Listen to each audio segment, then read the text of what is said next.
どうも ASMR マニマニチャンネルです。今回も地声、小声、地声と小声ってどっ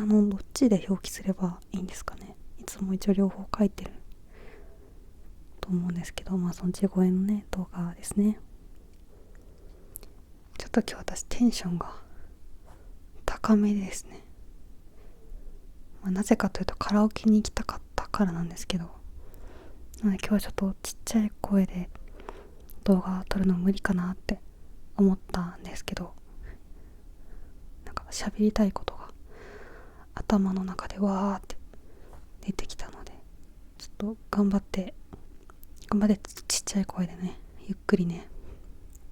喋っていこうかなとね思いますね。こういう時ばかりは自分はなぜ ASMR というねジャンルで喋ることを始めたんだろうとね思いますよね。結構ね VTuber とかね2時3時のが割と好きなんですけどね、さっき城力一さんっていうねピエロみたいな見た目のね男の人のね VTuber さんがいるんですけど、結構その人にハマってて、そうですね、すごくトーク力のある方でめちゃめちゃ喋り面白くて、ハイテンションですね。ずっと楽しそうにねしてますね。ああいうのを聞いてるとね、自分もこれぐらい喋るのが上手かったらとね思うんですけど、上手くないのでね、ちょっと VTuber とかにはなれないしならないんですけど、今日みたいなねテンションの日だけはね、ああいう風にねでっかい声でベラベラ喋れたらいいのになと思いますね。はい、暑いですね。暑い。部屋の中が27度ぐらいあるらしくて暑いですね。この時期って悩みますよね。エアコンつけるか扇風機つけるか耐えるかっていうね。私結構暑いの得意なんですよね。暑いなとは思うんですけど、一人でエアコンつけるのもなとか思ってね、割と一人暮らしの時とかかなり真夏になっても扇風機で耐えてましたね。めったにエアコン使ってなかった。絶対に体に悪いと思うので、皆さんはねどんどんねエアコン使ってくださいね。死にますからね、人は。私は幸い熱中症で搬送されたこととかはまだないんですけど、絶対今はまだいいですけど、もっと年を取っていった時とかにね、熱中症で搬送とかねされないようにね頑張ろうかなとね思いますね。さっきまであんなに頭の中でベラベラ喋ってたのに、急にどこからその話し始めていいか分かんなくなっちゃった。そう、今日カラオケにね行きたかったんです。本当はね、話したことあるか忘れたんですけど、私一人カラオケがすごい大好きで、最近はあんま行かないんですけど、本当に大学生の時とか、その一人暮らしの時ね、バイトとかしてるからちょっとお金もあるし、結構暇があるっていうね、3、4年生ぐらいのね暇な時期にね、しょっちゅう人から言ってましたね。今まで実家がね結構駅からね遠くて、カラオケまで行きたかったらちょっとバス代がねかかるっていう、交通費がいるっていうね状況で、あんまりそんなバス代ってめっちゃ高いわけじゃないですけど、そんな気軽に行けなかったんですけど、一人暮らし始めて、駅まで歩いて行けるところに初めて住んで、その駅にカラオケあったんですよ。で初めて徒歩でねカラオケ行けるってなってめちゃめちゃ嬉しくて、本当にひどい時週1ぐらいで人から言ってましたね。大好きで出ましたね。なんかそう、それでどこから話そう。今日ね、メインで話したい、これは話せるなって、動画1本ぐらい話せるなっていうことが、そのカラオケ方向で膨らませるか、ニート紐方向で進めるかってちょっとね、今関係ないんですけど、ちょっとね、2路線あってね、どうするかもやってるんですけど、カラオケ路線から始めようか。ちょっと今日話し方変かもしれない。なんか暑いし、動画の撮り方忘れてるからちょっと変かもしれないですけど、カラオケね、人からがめちゃめちゃ好きで、そのカラオケってなんかわかんない、いつ人から行き始めたの、大学生になってからかな、高校の時あったかな。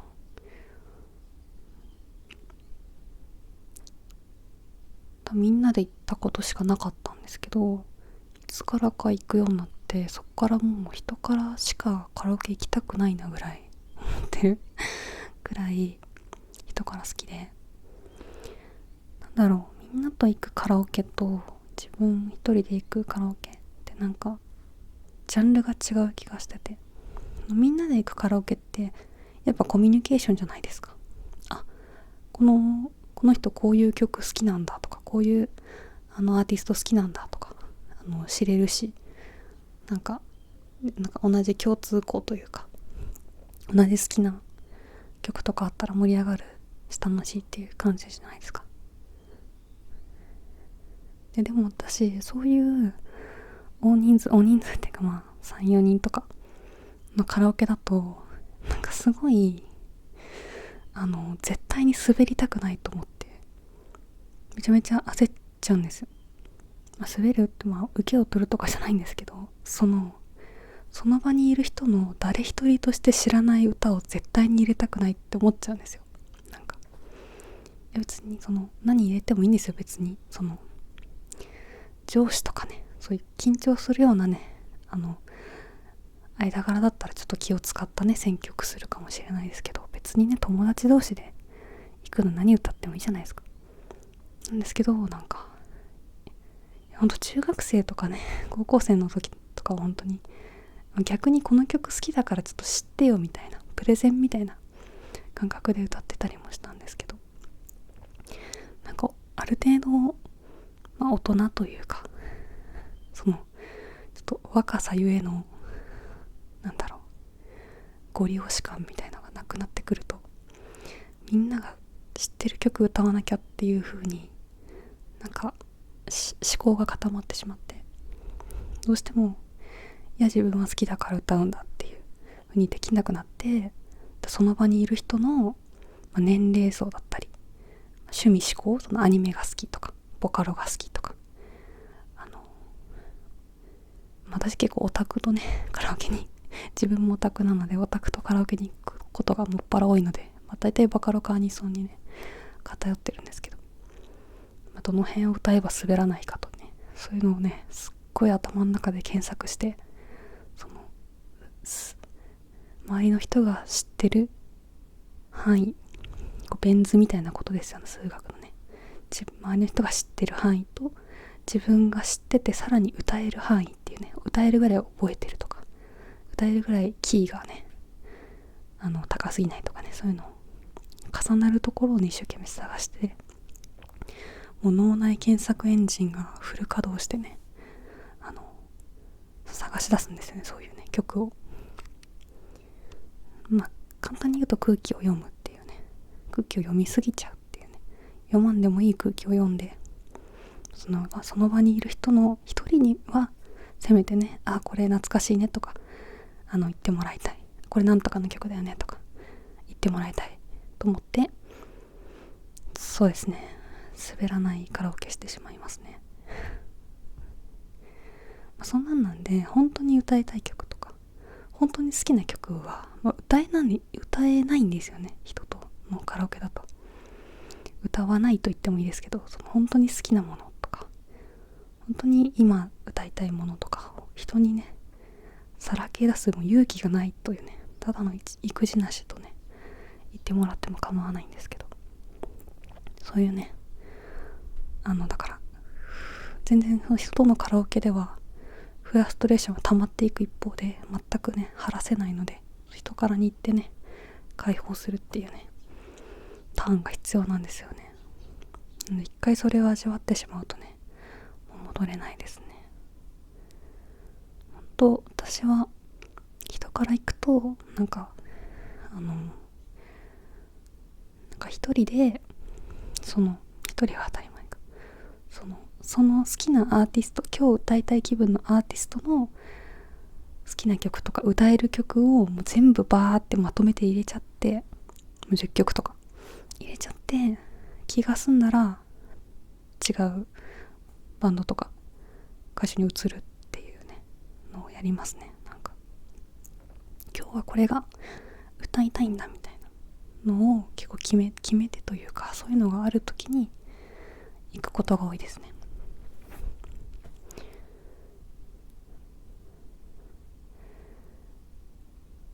なんか自分は歌はうまくないんですけど、高い音が全然出なくて、多分女性なら普通これぐらいは出るぐらいのところすら多分出ないんですよ。女性歌手ほぼ歌えなくて、まともに。なので歌えなくないのかもしれないけど、あんまチャレンジしたことないのと、あんま女性のアーティスト聞かないので、ボキャブラリーがね違うな、レパートリーが増えないっていう、ね、のはあるんですけど、本当にだからボカロとか地獄でしたね。結構中高生時代とかなんかもうボカロ、全盛期がどこかわかんないけどボカロの、結構ボカロ、もうほんと中高生のオタクはボカロしか聴いてないみたいな時代があったんですよ。自分の周りがそうだったっていうだけなんですけど、本当に周りの子ボカロしか聴いてないし、ボカロしか歌わないし、私ボカロとか高すぎて出ないんですよ全然。そうキーを下げればいいんだと思うんだけど、どのくらい下げたらいいかも分かんないし、下げたら下げたで耳追いつかないしっていうぐらいで、本当にボカロはきつくて、だって人が歌うように作ってないからボカロなのに、それをなんでカラオケで歌うんだっていう風にね、私は憤ってたんですけど、その周りの友達、女の子の友達とかはなんか生意気にも出るんですよね、その初音ミクとかのね高さがなんで出るんっていう、これ人には出ないんじゃないのみたいな、わかんないですけど、もう中学生までカラオケに行ったことがなくて、なんか親とか全然行かない人なので、中学生で初めて行って、で初めてまともに歌った頃にはもう高音が出なかったので、何ですかね、声変わりしたんですかね、ちょっとわかんないんですけど、出たことがないので、練習したりすれば出るのかもしれないんですけど、あんまわかんなくて、高音出す感覚が下手なんですけど多分声を出すのがね、だからボカロはしんどかった。中学の時のカラオケはほんとなんか結構、宮野真守はね好きだったんですけどね、声優さんのね宮野真守の歌とか結構歌ってました、勝手に。周りの子誰も別に知らないのに歌ったりとかねしてました。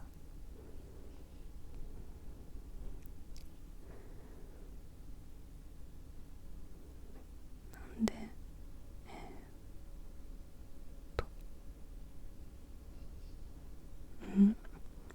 そうですね、高校はバンプにハマったんですけど、バンプは低くてね出ないんですよね。バンプ低くて、結構近年になってバンプはプラス2か3ぐらいすると割とちょうどよく歌える曲が多いっていうのをね発見したんですけど、その頃そういうテクニックないのでバンプは歌えないというねことになっていて、天体観測とかねめちゃめちゃ低いんですよ。ぜひ歌ってみてください。出ないので、午前2時ってなるのですごい低いんで、結構ね初期の藤原元がねボソボソしてるのでね、だいぶ低いですね。もう CD で聴いててもなんか聞き取れないみたいな、結構ね低めの声で歌ってます。最近はちょっと明るい感じになったよね。キーとして高いのかどうかはちょっとわかんないんですけどね。そっからユニゾンとスピッツにはまり、結構ユニゾンとスピッツはね男性ボーカルなんですけど高めなので割と歌いやすいですね。キーいじらなくても歌えますね。であとよく歌うのクリーピーナッツですね。別に歌えてないんですけど、一人だとね、一人の時しか歌わないですけど、クリーピーナッツ、ブリンバンバンのねクリーピーナッツが別にラップ得意じゃないと思うし、めっちゃ早口で全然口回らない時もあるんですけど、なんか一人カラオケ始めてからこうなんか歌えるか歌えないか分かんないぐらいの曲を歌う方が面白いっていうね、なんか競技みたいなのに目覚めちゃって、そこからクリーピーナッツとユニゾンスクエアガーデン結構歌うことが多いですね。どっちも結構ジャンル違うんですけど早口でねすごい歌いづらいので面白くて、今日は歌えるかなって歌ってますねでまた同じとこ言えなかったとか言ってますね。ユニゾンスクエアガーデンはすごい男性なんだけど多分女性ぐらいハイトーンで、しかもめちゃめちゃ早口で、しかもなんか四字熟語とかなんか聞いたことない熟語みたいなのとかをね歌詞にめちゃめちゃ入れてくるっていうね、なんか結構ね謎のね意味わかんないバンドなんですけどね、これもね面白いですね。今のところ自分が観測してるのだと世界はファンシーっていうね曲があるんです。まあまあ最近かな、1個前かそれぐらいのアルバムぐらいに入ってるそう世界はファンシーって曲があるんですけど、それが今んとこ一番難しいですね。まともに歌えたことないです一曲を通して噛まずに歌えたことがまだ一度もなくて、かなり何十回もトライしてるんですけど、これライブで聴けたらすごいだろうなと思って多分やってると思うんですよね。すごいなと思って。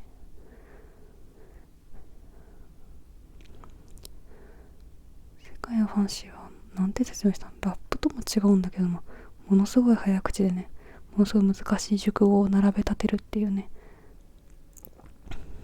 そのユニゾンの難しいところを凝縮したみたいな曲で、本当にこれが歌える斉藤康介っていうねボーカル意味わかんないですけどめちゃめちゃかっこいいですね。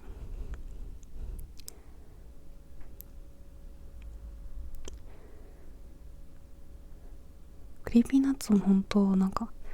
まだ覚えたての頃にうろ覚えでね、何だったかな、パッと咲いて散って灰にじゃなくて、あれはね割と歌いやすいですね。助演男優賞かな、なんか歌おうとしたらねめちゃめちゃ全然わかんなくて、なんかクリーピーナッツは結構メロディーっぽい歌っぽい打点とかねすごい歌いやすい、フォーリンフォーリンってやつね、打点とかはめっちゃ歌いやすいとか、パトチっても結構いいねとか、あとなんだろ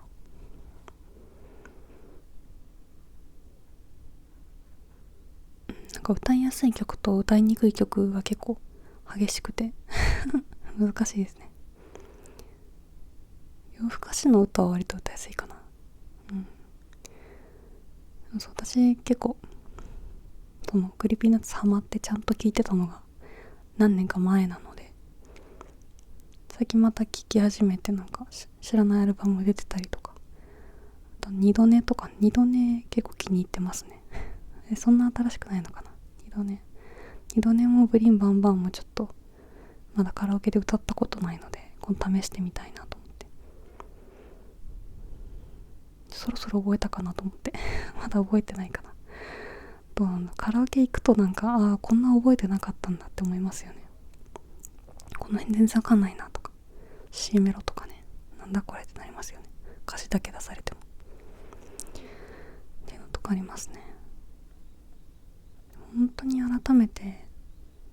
R 指定は歌がうますぎるなと思って、すごいっすよね。歌詞もすごいしね。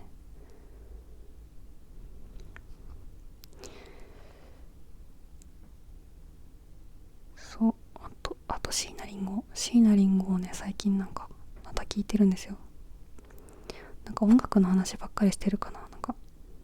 つまんないかな急に思ったけど興味ない人つまんないかな。私の音楽の趣味って偏ってるしな、なんかみんなが知ってるものを知ってるわけじゃないから、ミセスグリーンアップルとか一曲もわかんないし、あれなんだけど、なんかミセス一曲もわかんないって多分やばいですよね。今の若い人たちからしたら相当やばいですよね。わかんないけど、なんかそう、椎名林檎をね、なんか最近改めて聴いてて、新曲とかじゃなくて全然自分が前聴いてた初期のね曲、みんなが椎名林檎って言われてイメージするようなのをね、また聴き直してるんですけど、無罪モラトリアムと勝訴ストリップっていう、多分ファーストセカンドアルバムかなっ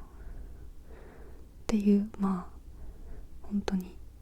歌舞伎町の女王とか丸の内サディスティック、ここでキスして、ギブスと勝訴はなんだっけ、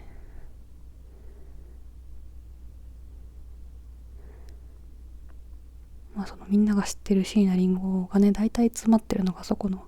2枚のアルバムなんですけど、それしか私は椎名林檎はちゃんと聴いてないので全然詳しくはないんですけど、めちゃめちゃいいですね。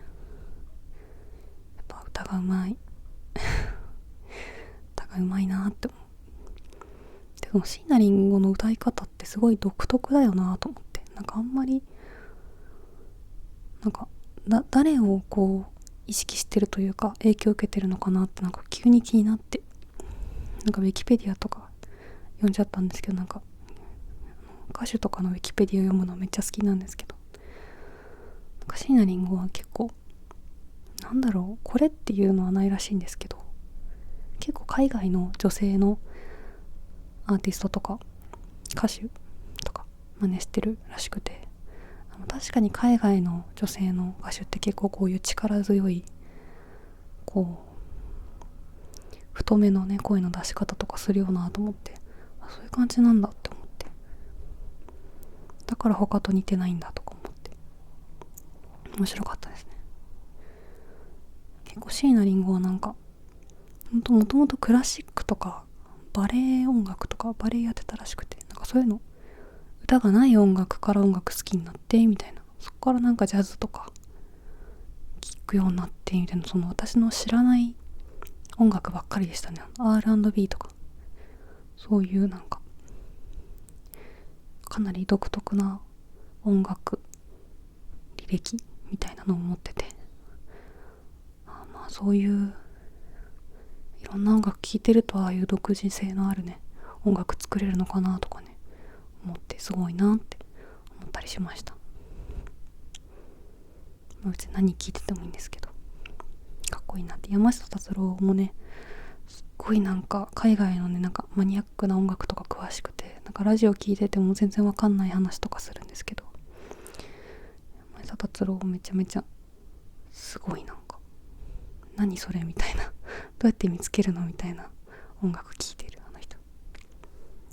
なんか山下達郎の音楽ってね洋楽っぽいですよね。なんかサウンドが明るいというか、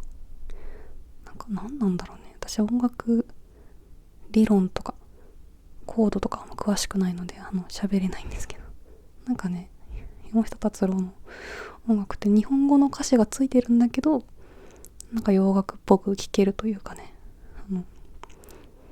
なんだろう、余計な湿度がないというか、ジメジメしてなくて、さらっとカラッとしてて気持ちいいですよね。かっこいいな。なんで山下達郎の話したんだろう。好きなんですよね。はい、山下達郎のライブって行ったことありますか？ライブ、あれ、なんか一曲でも山下達郎の好きな曲あるならね、ぜひ応募してみてほしいです。意外と当たるので、私2、3回行ったことあります。めちゃめちゃいいですよ。結構ちっちゃい箱でやってくれるので、 NHK ホールとか結構地方も回ってて、すごい音響がいいとかそういうのを大事にしてる人なので、いいホールでしかやらない方なので、すごいね、いいですよ。クリスマスイブは必ずやるって決めてるらしくて、真夏でも何でもとにかくクリスマスイブはやるって決めてて、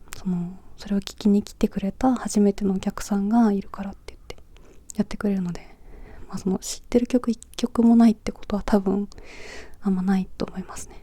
はい、ライドオンタイムとかも割と毎回やるかな。すごいなんか面白い。結構年齢層が高いので、お客さんもちょっと若いと浮くんですけど、頑張ってください。めちゃめちゃ、でも行って後悔はないと。本当に舞台美術とかもすごく作り込んでて、本当お芝居みたいな、なんか綺麗なセットあったりとか、すごいいいですよ。やっぱ近いしね、そのステージまでがめちゃめちゃ近いし、音も贅沢ですね。バンドがすごい10人ぐらいのバンドでやるんですけど、山下達郎ってほんと楽器がめちゃめちゃ多くて、その普通のギター、ベース、ドラム、ギターがもう1本ぐらいと、山下達郎もギター弾いたりするし、あとピアノとキーボードとサックスとかもあってみたいな、あと何でもあります。でコーラスの女の人が3人ぐらいいてみたいな感じで、すっごい豪華、めちゃめちゃいいですよ。オーケストラ聴きに来たぐらいのね、音の贅沢な音をね浴びれるので、ぜひ行った方がいい。こんなこと言ってね、倍率上げてもねあれなんですけど、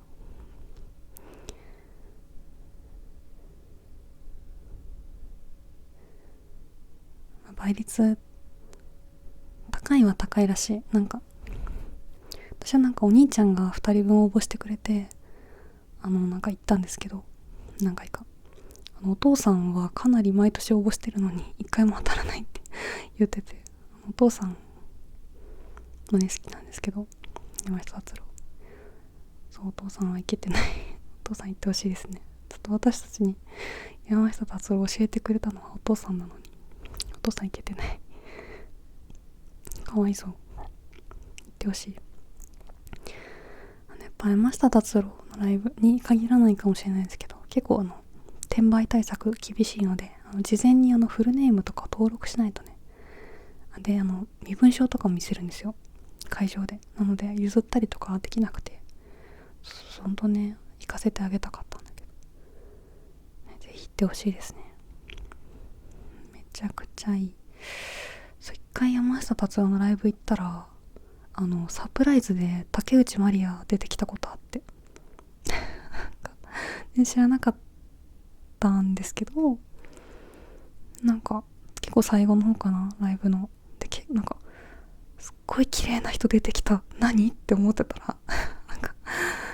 でコーラスに加わったんですよ、そのまま。舞台の袖から出てきて、コーラス3人ぐらいいるんですけど、そこにスッて加わって舞台始めて、すごかったですね。もう時の感動は結構忘れないかも。山下達郎の歌の話しろよって感じなんですけど、竹内まりやの輝き方がすごくて、本当にもうね、結構お年を召されているとは思うんですけど、本当に輝くように美しくて、透明でもなんかあの人違うって、何か分かんなかったんですよ。本当にサプライズで、あの人全然他の人と違うっていうのがなんかすごい分かって、あれびっくりしましたね。めちゃめちゃ綺麗だった。本当に綺麗な人ってこういう感じなんだって。何なのか、その姿勢とか歩き方とかなのか、なんか顔が小さいのかなわかんないけど、すごくて、本物の美人ってこういう感じなんだと思ってびっくりしました。山下達郎はライブだと必ずね、アカペラのシーンがあってね、めっちゃいいですよ。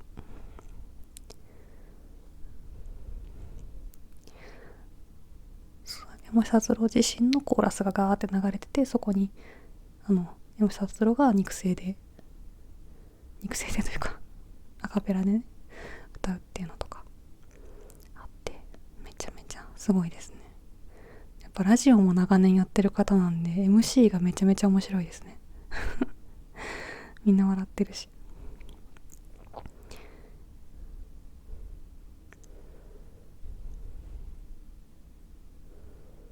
MC 長いかも。結構喋るかも。歌もね、もちろんたくさん。結構長時間やるかも、ライブ。あんま測ったことないけど、喋りも長いし歌も多いから、結構長いんじゃないかな、あれ。わかんないけどね、すごいですよ。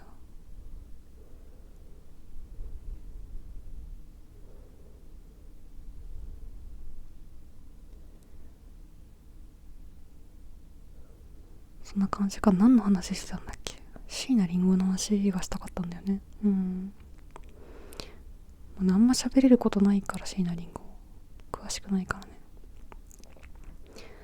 でも最近聞き直して、モルヒネっていう曲が結構気に入ってて、どっちかのアルバムの最後の曲だと思うんですけど、無罪かな。なんか結構このアルバムの最後っぽい感じの、ちょっとゆったりしたというか穏やかな感じの曲なんですけど、モルヒネっていうね、なんか麻薬物質がみたいな感じの歌詞があるんですけど、だからモルヒネなのかなっていう感じで、穏やかな曲にもそういう不穏な歌詞のタイトルをつけちゃうっていうのが、そういう椎名林檎だなって思って。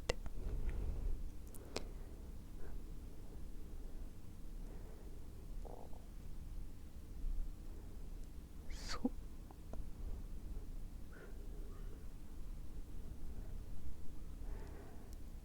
なんで椎名林檎をね聴き始めたかっていうね、話があるんですけど、また長くなるんですけど、全然関係なくて、椎名林檎、まずナイチンゲールダンスっていうね、お笑いコンビがいるんですけど、それが椎名林檎の丸の内サディスティックをなんかネタにした漫才をやってたんですよ。それをなんかたまたまショート動画で見て、で、そういえば丸の内サディスティックってもう何年も聞いてないなって、どんなだっけと思って、なんか改めて聞き直したんですよねそしたら結構何日か聞いてるんですけど、そうナイチンゲールダンスっていうコンビはなんか名前は知ってたけど一個も見たことなくて、ネタとか動画とかたまたまなんかショートで流れてきて、なんか面白そうだなって見たらめっちゃ面白くて、それからずっと3日間ぐらいかな、3日前ぐらいに初めて見てずっとハマってるんですけど、知ってますかね。なんかその丸の内サディスティックのネタはなんかほんとしょうもないんですけど、基本的になんか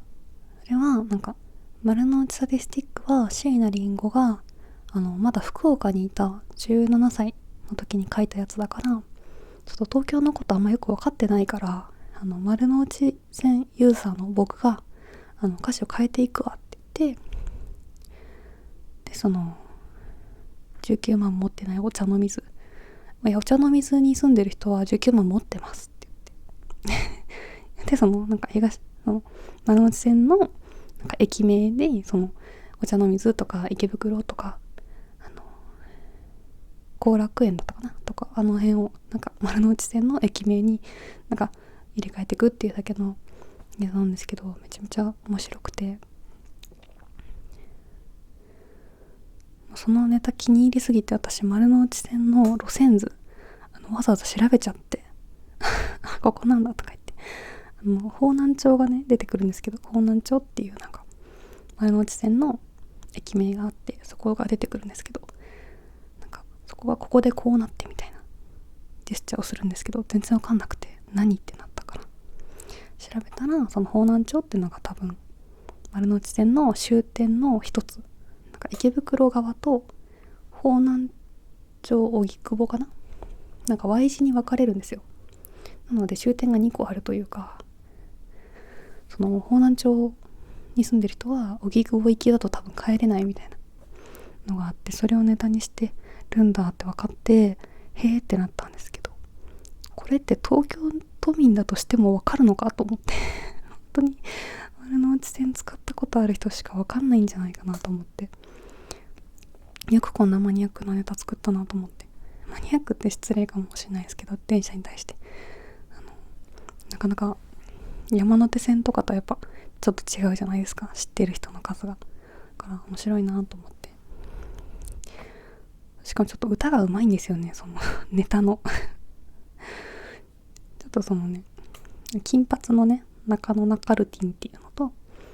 黒髪のヤスっていう人のコンビなんですけど、そのナカルティンっていう方がちょっとボケて、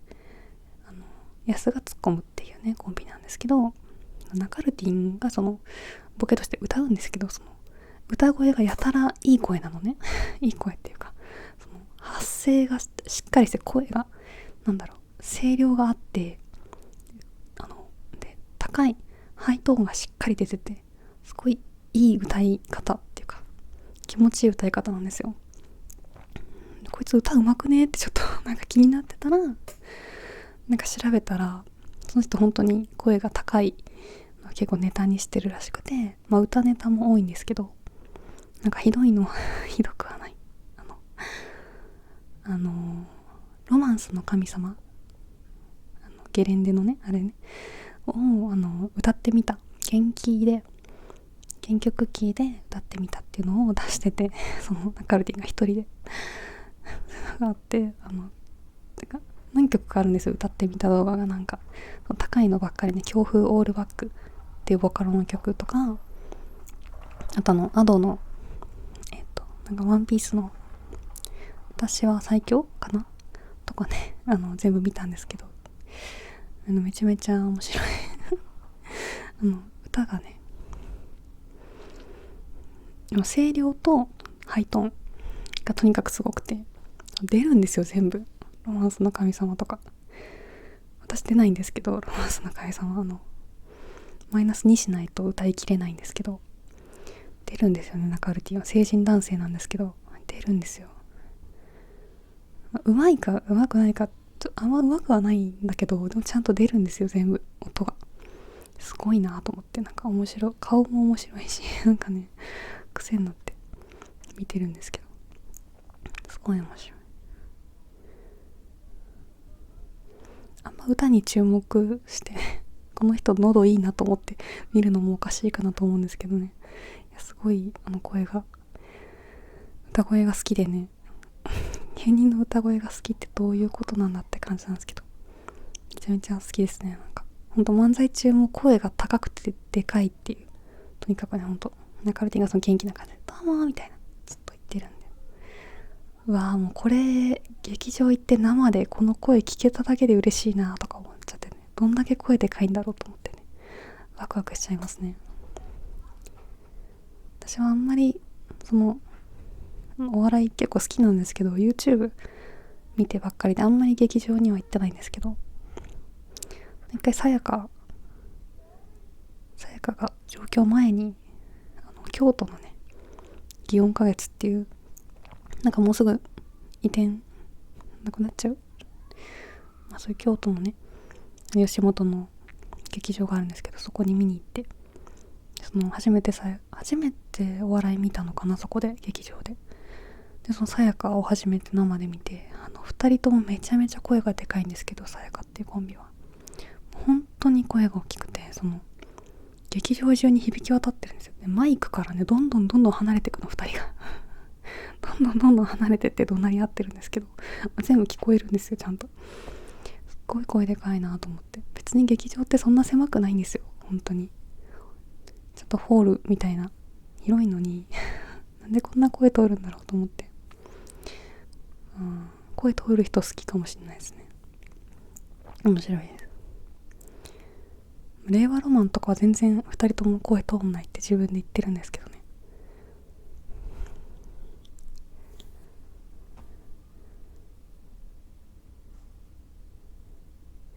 やっぱ劇場で見るなら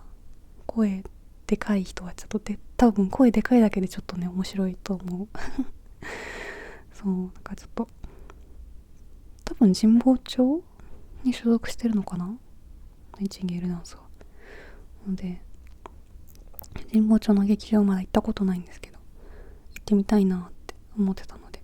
エバースも確か神保町かな。なのでぜひね行ってみたいですね。やっぱ知ってる芸人さん増えたらね、劇場もどんどん楽しくなると思うので、劇場先に行っちゃってそこで生で見てね、この人面白いなとか思うのがねすごいいいですけどね。でもナイチンゲールダンスはめちゃめちゃ動画が多くて、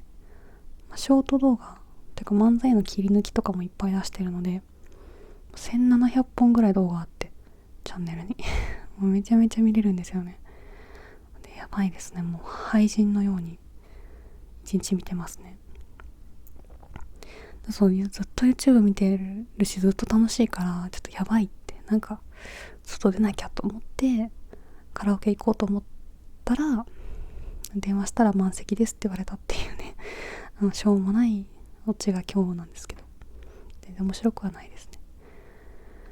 そんな感じでカラオケ行きたいなと思って、じゃあカラオケ行くためになんか筋トレとかちょっと頑張ろうと思っていろいろやってたら3時ぐらいになっちゃって、と思って、3時なんかね、6時前と6時以降で料金変わるんですよ。だからまたがるとどうなるのかなと思って気になって電話したら、入室した時点の料金になりますけど、でも今満室ですみたいな言われてマジかよってなって、なんでこんなとこのカラオケが満室なんだよと思って。3時ですよ、だって中高生が来るにもまだ早くないですか？なんなんですかね。確かにこんな時間にカラオケ行こうと思ったの初めてなのでちょっとね混み具合は知らなかったんですけど、すっごい慣れちゃって何もできず、また YouTube 見て、でもなんかするとしたら動画撮るかなと思って、動画撮ろうかなって思った瞬間になんか頭の中で自分がすごいバーって喋り始めて、そういうのありますか皆さん？自分はなんかこういうのやってるせいなのか、やってなくてもこうなのかわからないんですけどね、頭の中でね、あたかも人に話すかのようにね、ベラベラね喋ってしまってね、おいおいおいみたいな、まだ録画回ってないぜみたいなるんですけどね。なんですかねこれね。別に架空の友達みたいななんて言うんですっけ、あれなんとかフレンド、イマジナリーフレンドとかはいないんですけど、なんか虚空に向かって話しかけてしまいますね。その声は出してないですけど頭の中で喋っちゃいますね。そういうのありますね。頭の中で文章を書く時もありますね。喋るタイプの時と文章を書くタイプの時となんかありますね。なんか頭の中で勝手にダーって、なんか割と一人で歩いてる時、散歩してる時とかスーパーの帰り道とかは結構なんか文章の方が浮かびやすいというか、なんか勝手に書いてるんですけど頭の中で、じゃあ帰ったらちょっとなんか書こうかなと思って家帰ってパソコン開くとなんか全く違うことをね書いてたりするんですよね。でさっき頭の中で一生懸命書いてたあれ何だったんだよみたいななりますね。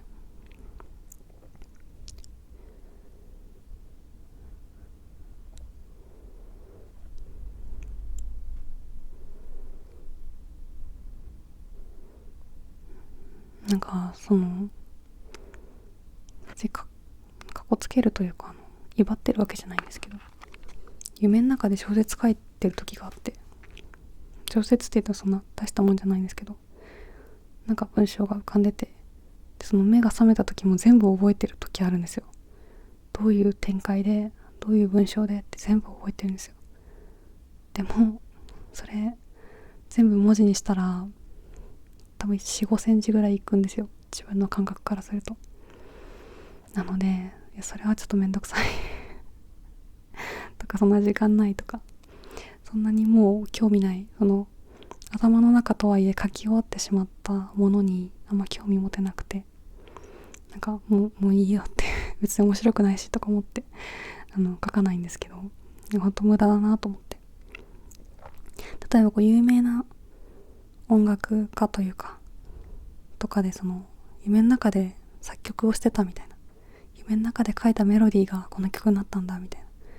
私が知ってるのだとビートルズのね、イエスタデーっていうのね、ポール・マッカートニーが夢の中で作ったらしいんですけど、そういうのあるんですけど、そのメロディーだったらちゃん覚えてたらなんか今時ボイスレコーダーとかすぐあるんで、スマホのメモとかあるんで、ふんふんふんって鼻歌歌って録音しとけばいいじゃないですか。小説って詩とかならまだいいですよ。詩とかならね、4、5センチぐらいいくだろうなっていう文字数の小説を夢の中で書かれたところで何も意味ないんですよ。なんか夢の中のこと自動で筆記してくれればねいいですけどね、そんなことないので本当無駄だなと思って、これなんか小説とか書くの好きな人だったらそういうのあるのかなと思ってね、気になってるんですよね。なんか音楽ならよく聞くけど文章でそれあるのかなと思って気になってます。体験談のある人はね教えてください。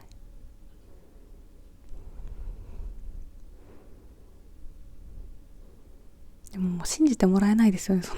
出力できないとなると。夢の中で小説書いてたんだよって言っても、そういう嘘をついてるだけの人だと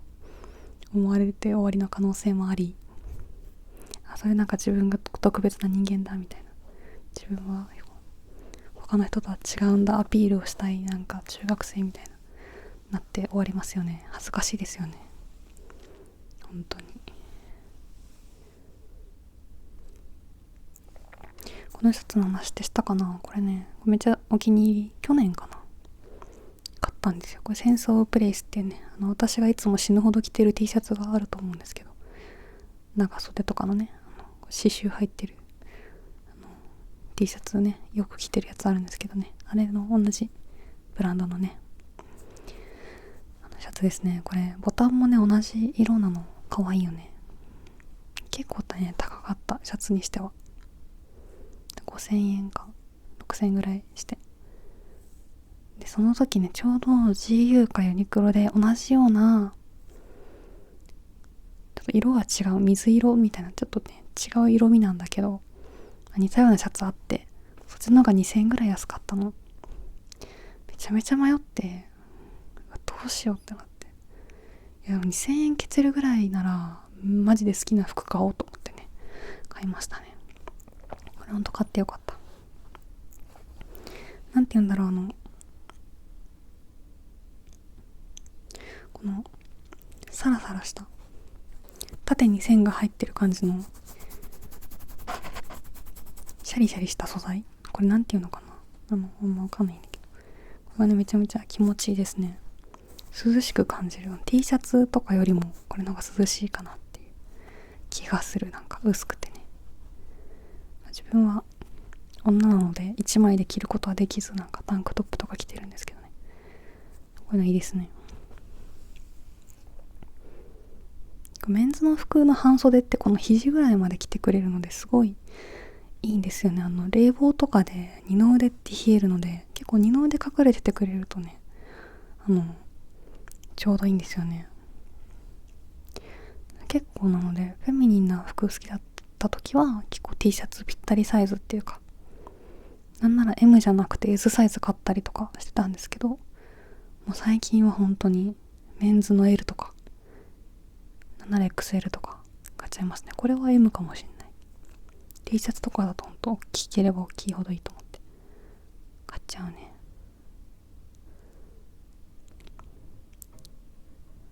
そうだ、最後にこの話、これ1020っていうね、ちょこちょこ名前を出してる好きなバンドがいて、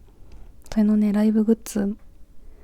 のデザインがこの間発表されて、明日通販なんですよね。超楽しみですね。これ1020っていうバンドはバンドなのかな、ユニゾンスクエアガーデンのボーカルのね斉藤康介、この人があとギターなんですけど、ギターボーカルが別のベーシストの人と組んで2人でやってる、ユニットというか、グループでやってて、何が違うかっていう、そのユニゾンはですね、ベースのね田淵さんっていうね人が曲を書いてるんですよ。曲を書いてる人が歌わないっていうね、ベースの人が曲書いてギターの人が歌うっていうことをやってて、なので普段聴いてる曲は田淵さんの書いた曲なんですよ、ユニゾンは。なんですけどこの1020だと斉藤康介とそのベースの須藤さんが一緒に作った曲だったり、結構斉藤康介がメインでやってて、須藤さんは編曲とかなのかな、あんま知らないんだけど、その斉藤康介の作った曲が聴けるっていうのがね結構良くて、全然違うんですよね、やっぱり曲の感じが。のですごいハマってて、ここ 2,3 年ぐらいは一番好きなバンドですね。今回初めてライブがね当たって、好きになって 2,3 年ずっとねライブ応募し続けてたんですけど、ずっと落ち続けてて、あんまり大きい箱でやらないんですね。なんですけど多分ユニゾンのファンがすごい流れ込んでるので、倍率はものすごく高いだと思ってるんですけど、全然当たんなくて、今回初めて当たっても嘘かと思ったんですけど、本当に一番当たらなかった。バンプはね意外と当たる、やっぱ東京ドームとかでやってくれるから意外と当たるんだけどね。そうユニゾンもねなんか幕張メッセかな、なんか大きめのところでやった時に当たったりねしてね、意外と当たるんじゃんライブってとか思ってたんですけど、1020が全く当たらず、もう絶望、もう聞けないかもしれないとか思いながらいたらね当たったん。嬉しいということでね、1020グッズがねすごくおしゃれなんですよね、バンドグッズが。今までもねライブ行けてもないのにねグッズとか結構買ってるんですけど、リュックとかね結構買ってて可愛いんですよ、おしゃれで。今回もすごいなんかね T シャツとか可愛くて、ちょっとまた T シャツ買おうかなと思ってて、白と黒がね出てるんですけど、今回白は絶対買おうと思ってて、なんか気づいたら手元に黒い T シャツしかなくて、白欲しいなと思って白は絶対買うんですけど、黒もね可愛いんですよね。ただの色違いなんですけど、ちょっと両方欲しくて、結構安いんですよ、3500円かな。 T シャツとしては普通の値段じゃないですか、結構で、両方買いたいとか思って今悩んでます、はい、1020よかったら聞いてみてください。まだアルバム3枚となんていうんだっけ、6曲しか入ってないやつが1枚しか出てないので、全然終えると思います。ぜひどのアルバムから聴いてもいいので、1枚だけ聴いてもいいし、今から聴くなら最新、EP とか言うんだっけ、6曲のやつがボーダーっていうのが、ボーダーがタイトルだっけ、曲のタイトルだっけ、でもボーダーだねっていうのがあるので、それが一番ギュッとねまとまってて6曲かなだけ聴けばいいし、いろんな曲揃ってるのですっごいおすすめです。激しめの結構ロックな曲からすごい風邪ひきそうなね優しい曲からいろんな曲あるのでね、ぜひ聴いてみてください。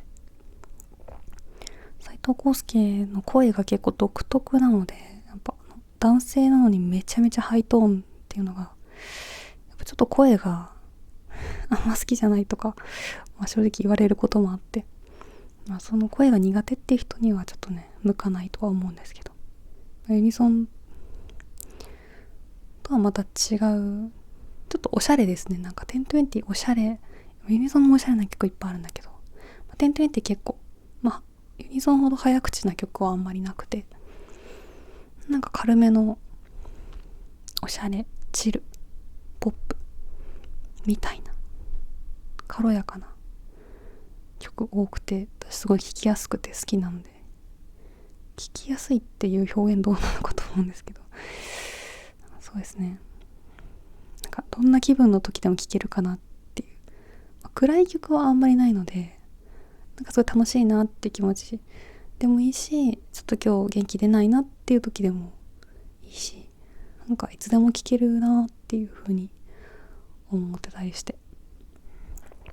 私結構ユニゾンは本当なんかめちゃめちゃテンション上げたい時、勉強する時とか、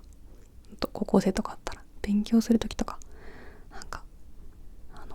ちょっとイライラしてる時、なんか大きい音で激しめの音楽聴きたいなみたいな時とかに結構ユニゾン聴いてたんですけど、1020いつでも聴けますね。はい、本当私は斉藤康介の声めっちゃ好きなので、2個のねバンドで全く違った顔を見せてくれてすごいありがたいなって、いいことだなって思いますね。その1個のバンドでしか活動しない人ももちろんかっこいいんだけど、いろんなことやってくれる人すごい面白いなって思いますね。めっちゃ忙しいとは思うけどね、斉藤康介ほんとライブやりすぎだし家に帰れないんじゃないかと思うぐらいライブやってますけど、人大丈夫ですかね。曲もめっちゃ書くし CD もめっちゃ出すし大丈夫なのかな。音楽がもうほんと好きなんでしょうね。いいですよね。自分は音楽できない、作曲ができないので、本当に曲作れる人は尊敬しますね。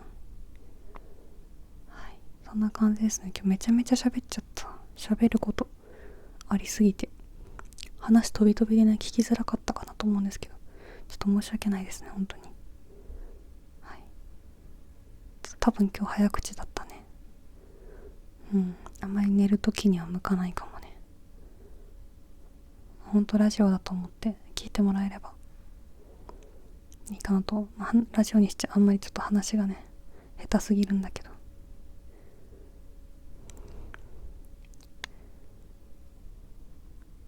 話が面白くないってね以前コメントで言われてすごい傷ついたことがあるんだけど、なんで傷ついたかっていうと、そんなの自分が一番分かってるからなんだよねそんなことないって言えるならいいんだけど、全くもってその通りだからちょっとね言い返せなくて傷ついちゃったね。ということでね、話がつまらない ASMR だからね。だって話のさトーク力に自信があるならさ、もうちょっと別の道を選んでるわけですよこっちだってね。そう ASMR だったら面白くなくても話してもいいかなって思ってね、そういうね甘えた気持ちでやってるんでね、こっちは本当に申し訳ない。ということでね、話は尽きないんですけれども、もうこれ以上喋るとオールナイトニッポンみたいになっちゃうんで、ちょっとお尻も痛くなってきましたし、この辺で終わろうかなと思います。 Thank you for watching my video. Please come to my channel again. Thank you. See you again. ということで ASMR マニマニチャンネルでした。ありがとうございました。